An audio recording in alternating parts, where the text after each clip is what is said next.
Moni nonse amalawi konse kumene muli. Ine dzina langa ndine Herbert Chigada amene ndili bishop opanda mpingo wapano pa Mibao Television kukulandira ndi manja awiri konse kumene muli mprogramu yochedwa kuti Pagome. Iyi ndi programu imene timakhala tikucheza ndi atsogoleri osiyanasiyana amipingo yosiyanasiyana mosasankha mpingo ife pano pa Mibao Television tilibe tsankho yake. Ena aliwonse ubwerani kuno ngati muli mzofuna nena kapena kuti dzacheze mungobwera kuno kuna kuti funa tiona ndi bishop opanda mpingo akuzati kuti ndi awo makhala pawo. Lero lino tu amambo ndi amayi ndi chiyesere chinthu chamwayi kwambiri kuna kuti no alendo amene abwera tsiku la lero lino kuchokera komwe kulilongwe sikuti amakhala kuno kublanda komwe kuchokera komwe kulero kulilongwe ndi akuti tifuna ticheze nano a bishop ndi kuti sipaja ngati manena kuti pamalo pano timalandira alendo kumene ndi ndilole ndi nthawi ino kuna kuti ndi alandire iwowa atiuze dzina lawo ngakhalenso utumiki umene iwowa akutumikira takulandira. Ndathokoza. Ine ndipemphe monga mene ndafotokozera ine dzina langa ndachitchula kale kuti ndine Herbert Chigada koma ndine bishop opanda mpingo. Chabwino. Ndiye ine ndakulandirani pano pa Mibao Television. Ndi amike. Kasi ndidziwa inu dzina ndinu ndani ndipo utumiki wanu ndi uti? Ine ndi Apostle Dr. Vincent Chibowa. Apostle Dr. Vincent Chibowa. Yes. Tathokoza kwambiri.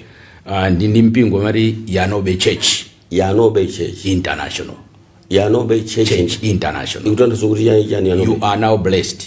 Church International. Oh. Yanobe means you are now blessed. You are now blessed. Yes. International. Church. Yes. Oh. Nditudi. Kubwera kuno mochokera kuti. Ine ndachokera kulilongwe, ndimakhala kulilongwe. Koma mpingo udayambira kuno. Masomphenya kuyambitsa mpingo udachitira kuno ku Blantyre. Chabwino. Tiyambe motere kumudzi mkuzi.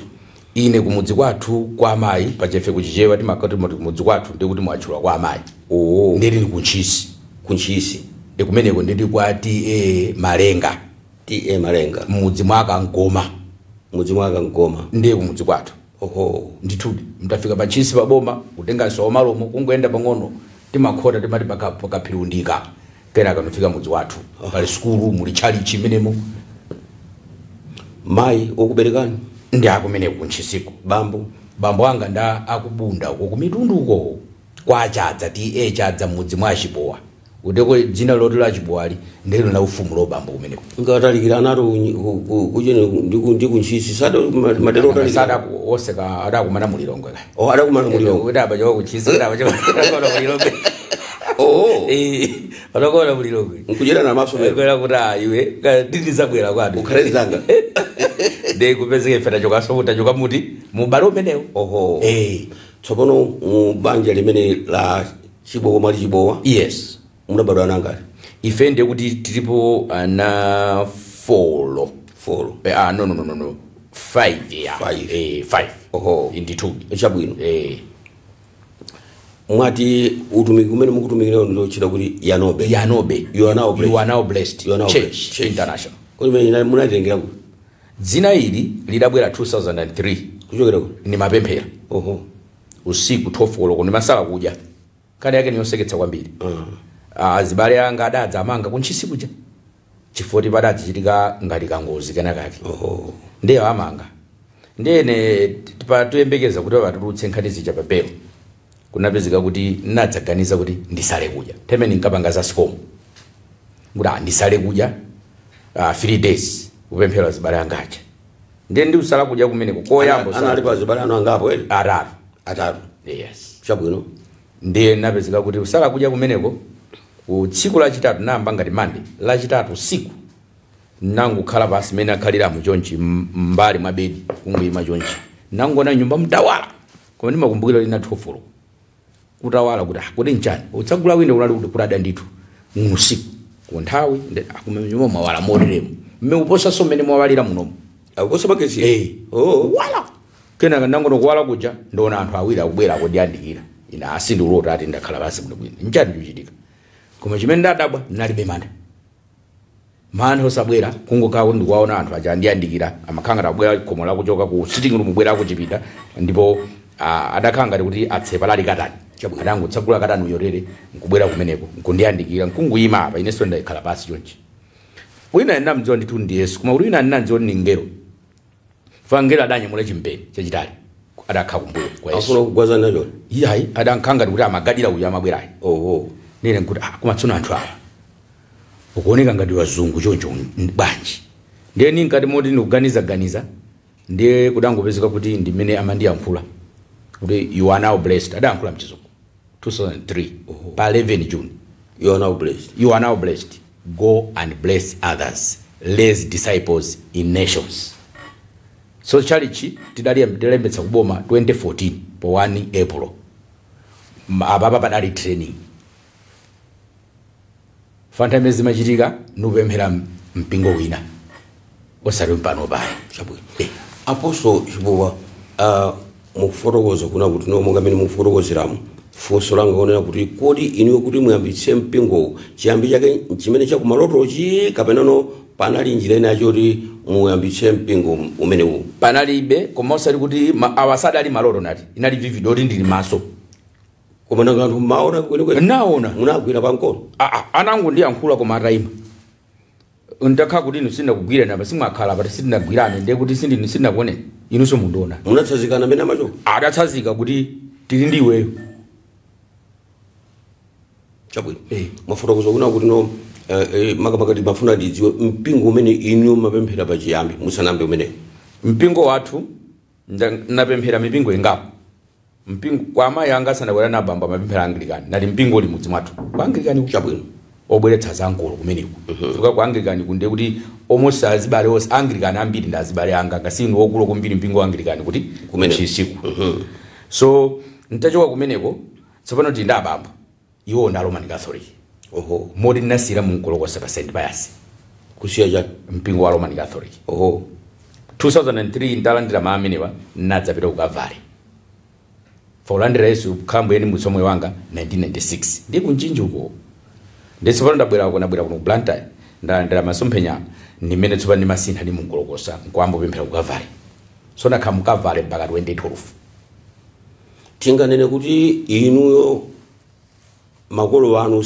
samapemphera mpingo umodzi wina wa Anglikani wina wa Catholic no oda angasoda kwatirana tsopano koma ifuyo nena kuti titakakha kuti najamuka tapita kumudzi kwa amayi ndapezeka kuti umene kujetsa tapemphera mpingo wa Anglikani ngasuli pa munyumba tsopano kumene kuja ndiye kuti sunga anga Roma ili kutali ndeti mapemphera pali pamenewo ndiye tsopano takhala tabwera kuti kwa bambo ndiye umadziwira ati ndi Roman Catholic ngasiwo ndiye kuti ndi Roma yetu so ntakhala ndachoka kumudzi ndabwera kuno ku Blantyre udzakhala ndankulu tsopano iwona Anglikani ndiye kuti pamenepo ndiye pamene ndinadzaona kuti ana ngati nakula tsopano ndabatizika kwa Roman Catholic chichonse chidachitika kuti kumenewo nawo ndine munthu wankulu nupanga masekondari anga nupita ku makoleji ndiye ndinaona ndipitizebe Roman Catholic so ntalande Yesu mungasuma utalande Yesu ndipene ndadzaona kuti kusikomu kutakulako ndibanda Roman Catholic I think mwina nipume nisipeme nawo chisankho changa ntakula osati kuti ndapeza kuvutwa ayi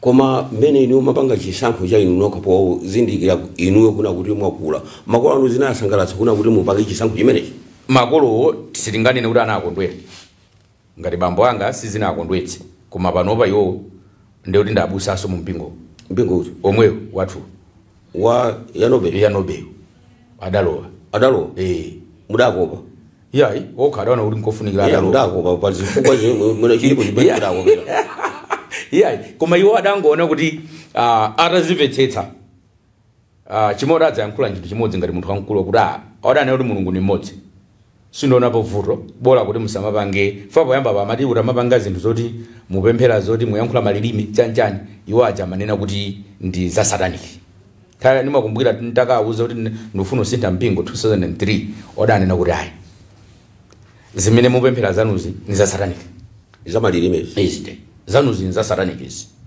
malo wa sataniki mtauni ndiye odachitupita ku Zambia kumene iwo odakakhala konthena yake ndi odapita kumeneko ukafunso zawo kuti kuno todayamba charismatic mu Roman Catholic ndiye zimene upanga mwanano yosimisala ndizoti kunonso tupanga mu mpingo ndodakadzidzimukira kuti kumeneko kwazawo koja ndodabwera kuja ndimodadzaniranitsa tsopano 2004 kuti atabwera I think zijumanena zija napita kukafunsa kwa busa kumewajina amene ndimapanga nawo ku Zambia kuja vanduzo nena kuti palibe vuto siza sataniki ni pamene tidagwirizirana kuti pakhale ngati pali mtendere tsopano bamvetsa chimene lupanga sizasalaniki zimene umanenazo tsopano tibwere pa chiyambi cha utumiki wanu inuyo kuna kuno ndinu apostle. Yes, Apostle Dr. Vincent Chibowa. Apostle Dr. Vincent Chibowa. Yes. Chimene chinakupangitsa inu kwenikweni kuti musankhe kukhala ndi utumiki umenewu kuti mukhale ndi utumiki malo moti kapena pano mukugwira ntchito kapena mbomamu kapena makampani ena osiyanasiyana nchifukwa chani munafuna kusala ntchito ya Yehova ngati imeneyi popeza amanena kuti ndikupatseni chitsanzo chabwino azimayi kalero mbuyomu chabwino amanena kuti kukwatiwa ndi mbusa ndiye kutaya nthawi chifukwa chakuti mbusa kulibe ndalama muzikamvutika kumene koko inuyo chimene chinakondwetsani kuna kuti mutenge ntchito imene ya ubusa njani malo moti mukanapita kapena kukagwira ntchito zina zake kapena mboma kapena makampani osiyanasiyana. Ntchito sisi ndinagwirepo. Unagwira? Ndinagwirapo. Ntchito ndinagwirapo choka 2003 ku Gasberg ili kukokola kampani. Ku Makatako. Chabwino. Utako ndagwira ntchitoyo makani makamungulo usamu nimagwira ntchito kumeneko. Mpaka nasamuka ni makhala ndira ndi New Rise. Chabwino. Ndakhala mmene muja mpaka 20 I think ngati mmene nimapita kuluzu tsopano kakhaso pa malo paja nadzasamuka kumeneko kwa angolanga mwalira tsopano. So koma nkhani yoti ndinagwirapo ntchito 9 years. Chabwino. Koma ndinachito lupanga design ntchitoyo. Fusotole kuno pameneko. Napanga design ntchito ifana pa muone mudagala chinyamata ori pano mukupitiriza kukola kwa company kuti mukala ndeko pension ngomwe. Izo nizona. Koma nkhani nana kuti tsopano calling ngasimakula. Chisomo cha nachilandira ngasata go and raise disciples. You are now blessed. Go and raise disciples. So you cannot raise disciples outside the church. You must make a church. Ndifuna bajokera dzina kuti you are now blessed baja. Chabwino. So ndiri nazindikira kuti chimada yankuluja njoti pachitike chimpapa kuti ambopanga lezi anthu. Ndiye kuti muzona achina prophet kapuchaja Flone Magomba aja muzindazi busambira amene apanga lezi. Khani yake yachokera pati. So then ndakakhala tunogwira ntchito but akavutabe for ine ngasibese tukokerana thupi bwezi lukokera so ku ntchito ma demands ukuso ndipangwe ndikoma ndafika kuti baba nikozuma panga zanga kuti utumiki uyende nimene ndadzepezo ndiyambe utumiki ndifamno ndamba 2014 kuma masomphenya adabwera liti 203 yes ndaba pa 7 magwira ntchito pamenepo chabwino ndithu poti munthu uyambitse utumiki ngati mene muli nawo utumiki wanu you are now blessed Church International yes pamafunika zinthu zambiri inuyo ndalama mudazitenga kuti zonera kuti no muyambitse utumiki ngati umenewo. Nkhani yakulu ndalama zina zimene zidabwera zina zimene ndazitenga ndi kumene magwira ntchito ora ndi patsako tangato ndayambira kupanga zinthu ziwiri zitatu koma amanena kuti ndalama za mbusa zili mu calling ime calling you are now blessed you zili mene momwe. So kudapezeka kuti ntayamba chinthu cha chinapezeka kuti chamba kula anthu anambobwera kwambo supporta chinthu chicha anthu amene amalandira mwina machiritso mauneneri kani chani zimene zochitika zicha forum kwathu mapanga kwambiri nkhani za machiritso zikwa basi uneneri uku komanso nkhani zokhudzana ndi kuti munthu akule muzimu akhale china chake muzimu azidze kuti ine moyo wangu udasintha so chimene chocho mphamvu zimenezo mutumiki kwathu zilimo. Yes. Amalawi musaiwale kuti tili katikati mwa programu yathu programu ya Pagome imene imafumira pano pa wireless yakanema ya Mibawa muzindono Blantyre. Iyi ndi programu imene timakhandi atsogoleri amipingo yosiyanasiyana timanena ndithu mwateradi kuna kuti sitimasankha mpingo ayi choyena kukhozonera kuti abishop mmakondera iye asitimakondera ya inu yobwerani tidzacheze pano pa Mibawa television monga ngati lero lino ndikucheza ndi Apostle Dr. Vincent Chibowa achokera komo kuli Longwe nangeni muchokera kuti sabata amati dzakhale limodzi ndikupitiriza kucheza nawo Apostle Dr. Chibowa. Apostle mwafotokoza kuti mudalandira vumbulutso chabwino kuti no you are now blessed. Yes. Kuyolera maloto ndiye mudakhazikitsa no utumiki umene wakhazikika. Yes, wakhazikadi Blantyre kuno ndabira kuno Blantyre. Yes. Pano pafalikira Lilongwe Zuzu mapita uko. Yes. Wakhale maiko akunja mandina yo South Africa. Yes. Funso nkumati palitu amipingo ambiri asitumika ambiri amene anidi mautumiki okhangati anuwa omanguchita chibisibisi osadziwa ya kodi ino tinganene kuna kuti no utumiki wa you are now blessed munachita register mu dziko lino la Malawi. Utumiki umene uli ma trustees tinalembetsa 2014. 2014 pa 1 April. Registered. Amati akamberembere ambiri ndazibusa ngati mmene muli lino. Ayi. Ukamberembere ndi chikhalidwe cha munthu chimene wakula nacho. Koma Khristu Yesu adabwera kudzachotsa ziti zimene chifukwa kwa Roma 5:8 akuti tichichimwire Khristu Yesu anatifera. Adabwera kudzatifera. So singanene kuti abishop opanda mpingo sanalakwepo.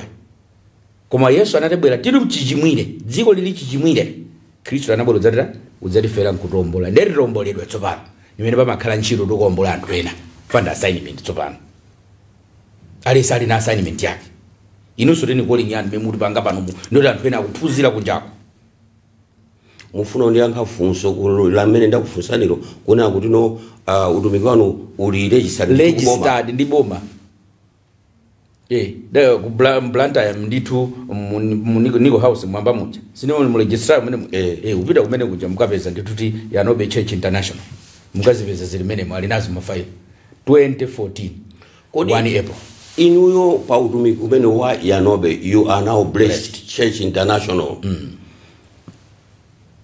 Ndi utenga wanji umene mumapereka mu utumiki wanu chifukwa azibutumika ambiri mipingo ambiri malomota alalikire zayi kubweranso kwa Ambuye wathu Yesu Kristu akulalikira zoonera kuti mulemere okapena ngati ufuna kukhala ndi mkazi wokongola okapena ukafuna kukhala ndi nyumba yokongola ndi zinazo zimene zilibe phindu mu ufumu wakumwamba. Funso langa kwa inuyo doctor ndonera kuti kodi inuyo ndi uthenga wanji umene mumapereka kwa Malawi mulinga ndi masiku anu tikukhala wanu. Uthengo li ma dimension timati uthengo li milingo uli milingo pali uthenga woti mulungu amabwera kudzapulumutsa thupi ngati likudwala ndipo uthenga umene mulungu amabwera kudzapulumutsa mzimu nawonso ngati wadwala ngati walakwitsa uzimu uja kuti mzimu wakutembenuka usamapange zolakwika thupi fa mzimu utakhala kuti ulakwika wapangidwa influence ni zinthu ziwanda munthu athupi limathulakwitsa. So Yesu bwera kwake adabwera kudzapulumutsa thupi komanso mzimu kuti zonse zipulumutsidwe. Komanso Khristu uthenga wake sanabweretsa unena kuti anthu asauke. Ndene ngati Khristu Yesu ananuza mwasomphenyo kunuza kuti you are now blessed go and bless others raise disciples mchizungucho ndeta mufuna kuti ine ndalitsike. Ndalitso umakhala kuthupi ndalitso ndumene umakoza galimoto ndalitso ndumene umakoza nyumba kapena banja labwino. Njifake mulungu adauza Abraham Genesis 12 verse 1 mpaka 4 kuna kuti choka kumene ulili kwa abambo ako Harani pita ku dziko limene ndikakupatse la chilendo kumene ndikakudalitsa ndi amatanthauza kumene ndikakudalitsa ndiponso udzakhala ndalitso ku fuko lonse dziko lapansi uchitumuza choncho. Now chapter 13 verse 2 video 3 akuti Abraham analolemera mu silver golide ng'ombe nda ntchito. Nditsono pano Khristu Yesu akubwera mchipangano chatsopano akuyankhula nawo kuti padali Lazaro ndi munthu olemera. Lazaro adapezeka wamwalira olemera wamwalira. Uyu Lazaro anapezeka kuti anali ku boys quarter ani makondo yankhula choncho ndamalalikira ku boys quarter ya Abraham. Ndora anosauka abedu kumamba fali ku boys quarter ya Abraham. Ati pali chifukwa ato cha Abraham. Nimene Khristu apeperekera. Chinzo Abraham ndolemera abedu kumamba. Ndeli kuthupi ngolemera. Kuzimu songolemera. So tisanene kuti anthu amene alolemera kumwamba sakalowa. Ilo ni bodza zedi. Ngati wakuzindikira ndi ine ndimakondo yankhula nthawi zambiri kuti anthu onse amene onse alionerawo kuti mudalemera kuti mupange sponsor utumiki.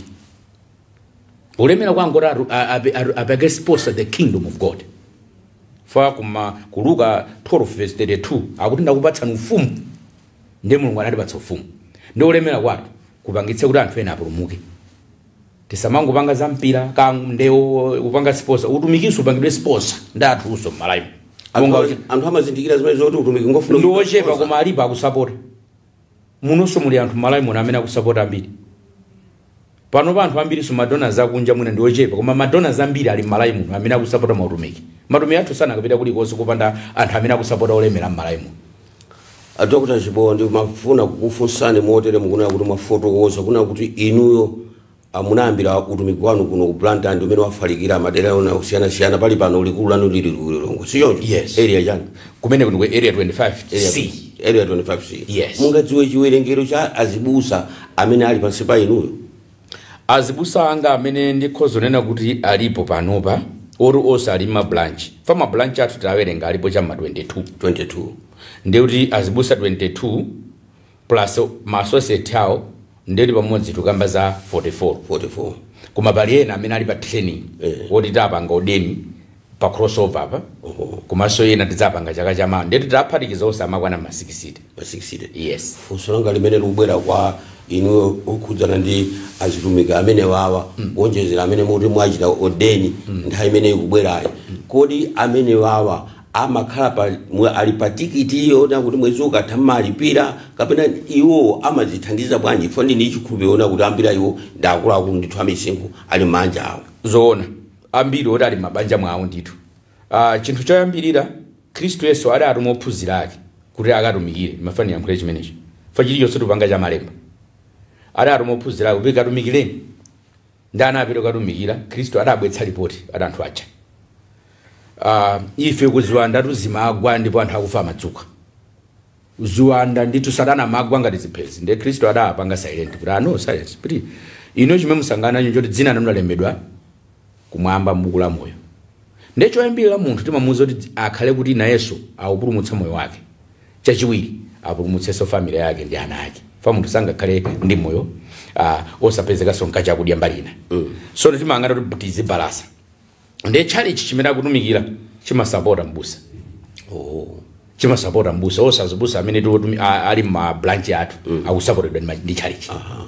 Sunambe mwamvako dandaulo kapena mbadandaulo uchokera kwa azibusa wena tiyerekeze kuna kuti mwachita planti mbusa muno Blantyre wina ali kumulilongo wina ali kunzuzu ndiye wina mwatenga apite kukoma kuthekerani uko wina apite kumwaza uko kodi amene wa miyoyo yawo ikhale yofanana kutengera chithandizo zimene akuthandizwe pa mpingopo? Yeah, system yathu ndiyoti tideka yonena kuti munthu titantuma katumikira ku branch headquarters ni mema samala munthu. Ndiye sitisamala dera. Ndifoka amacha kuti ma missionaries. Ndiye kuti headquarters ndimene kusamala. Plus iso kumene tupita kuja Mulungu samadzusa anthu ena amene amasapota so mtumiki. Meta nena muja. Fa anthu amene akuatumikira aja. Amene chifukwa titangananso ku Mateyo 10 verse yake ya 8 akuti Yesu amati kadzutsena akufa kachitsena odwala komanso kumene kumkamasule yango chotsiziwanda mukapereke maulere fana kupatsani maulere. Sono sitiloledwa azibusu apempha mamembala. No. Koma tatapita ku chapter 41 chapter chomwecho 10 cha Mateyo verse 41 mpaka 42 akuyankhula nena kuti Yesu yemwe akubwera nena kuti munthu amene adzadalitse munthu oyera mtima adzadalitse ana anga ophunzira ake angapanga chitsanzo ophunzira ake adzapatsikapo ya madzi kuti amwe amene yoyo adzalandira ndalitso wa ophunzira wangayo. Kada amene adzadalitse prophet adzalandiranso ndalitso wa prophet yo. Siyoza kuti Mzimu Woyera amabalasa. Ntakutumira kani inuyo tayinake mzazini kuti abusa aja anaenda wapasi abusa aja anandiyendera andisana pange demand chilichonse. Inu nokha Mzimu amukuza kuti amene aja mutapangira chakuti so sizolakwikayo nimene zimakhalira m'malemba koma osati demand. Koma Mzimu Woyera akupange prompt kuti uyene lupanga china chake ni moyo wako ozimu. Ndiye timati sacrifice. Ndikupira kuna kuti monga mene mukufotokozeramu funso langa mene libwera kwa niona kuti pali mipingo ina yache imene samalola azimayi kuti alalikire pa gome. Chifukwa yona kuti akuti azimayi ache ndiwodetsedwa. Kodi inu mpingo wanu wa Bachimatia?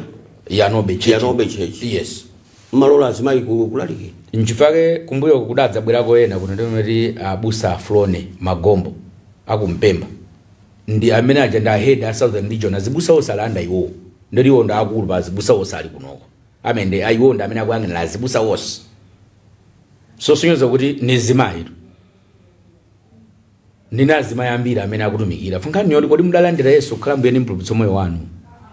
Ngati mudalandira Khristu Yesu khala mbuyeni mpulumutso moyo wanu. Poza ku Yohane 1 verse 12 akunena kuti amadalandira Yesu khala mbuyeni mpulumutso moyo wake. Mulungu adampatsa mphamvu zokhala mwana wa Mulungu.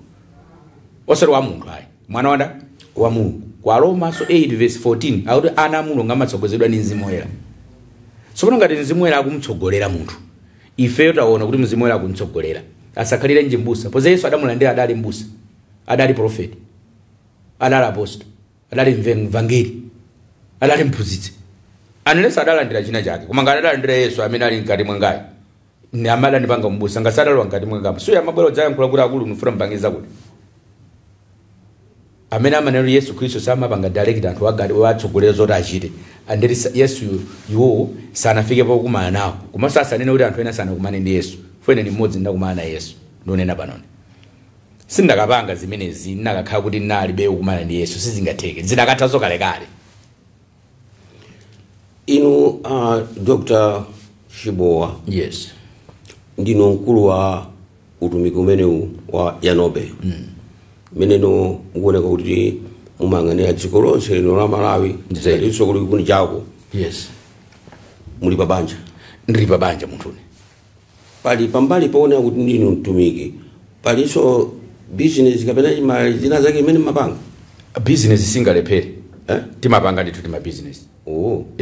Sabwe. Tima business timapanga ndithu ta produce, timalima. Malima. Yes. Kwa kasungu Komu kasungu. Sumuna kali last year last ni magawa. Zina nthazi zina malima kwa kasungu, chaka chino ndalima kwa kasungu. Chaka yathe ndalima ku Nchisi. Yes. Ndi nthawi yanu maigawa bwanji. Kunena kuti no madera onse akwanire monga ngati mwafotokoza kuna kuti mandivomera kuna kuti muli pa banja. Yes. Ndinu founder wa mpingo umene. Mmapanga business. Time management yanu maipanga bwanji kuti muonetsetse kuna kuti madera onse amene zikuyenda bwino. Chinthu chachikulu chambiri chimene ngayankhula nchona kuti monga mwana kuti time management ndiye kuti panafunikira kuti munthu aphunzire. So aphunzire school. Kuti azindikire time management. Fa munthu osadziwa Bible na kuti anthu akuonongeka fa chosadziwa. So utazindikira kuti family niyofunikira, ana nofunikira, mpingo nofunikira, komanso azibusa ngofunikira, mamemba laso ngofunikira, ndedu eno kugawa nthawi kwa anthu osewa. So nizotheka ndithu zoti nzovutayi. Nzotheka. Nzotheka tsiku lalitali. Lalitali.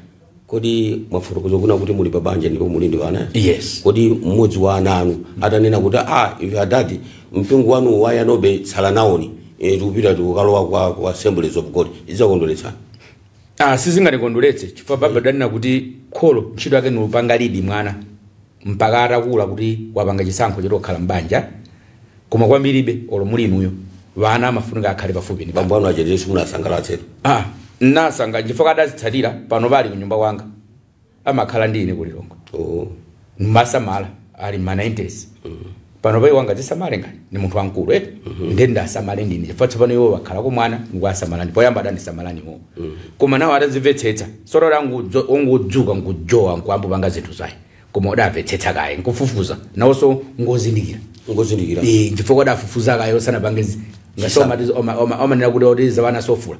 Ozawana sofula. Akuti zawana sofula. Ndio mankulira. Tibande George mwina makeno amalawi akhoza kuna kuno kodi a bishop malankhula ndi apostle aja nanga namba ya ubwancha mwina maja akhoza kufuna kuna kuti alankhule nanu umbali ya machiritso kapena mbali nayi monga mene mwafotokozera muja mungatopereka nambala yanu? Nambala zanga zo direct zilipo zimene so ni mayankha ndithu. Mayankha ndinu? Ni mayankha ndinu. Osakhala secretary. Yayi. Ni mayankha ndinu. Auchabwe. Manambala awo ndithu ni mayankha ndinu. Apatseni bana. Nambala yoyamba yondiimbira ma 83 6670 85 ma 83 667085 ma 93 340 756 ma 93 340 756 arangu imba manambala amenewa andipeza. Amalawi tikatende kuti tsopano tafika pa mapepepe ndi pa program yathu program ya Pagome imene lero lino a bishop opanda mpingo anali kucheza ndi Apostle Dr. Vincent Chibowa ampingo kapena utumiki ochera kuti Yanobe. Kuti munaudziwa mpingo amene yayi ngati simunaudziwe iwo atu apereka manambala kuna kuti no muthakuafunsa kuna kuti muli pati nangati kakumane bwanji mudzakhala pomwe sabata yamawa pamene ndidzakutengerani suna atsogoleri pena.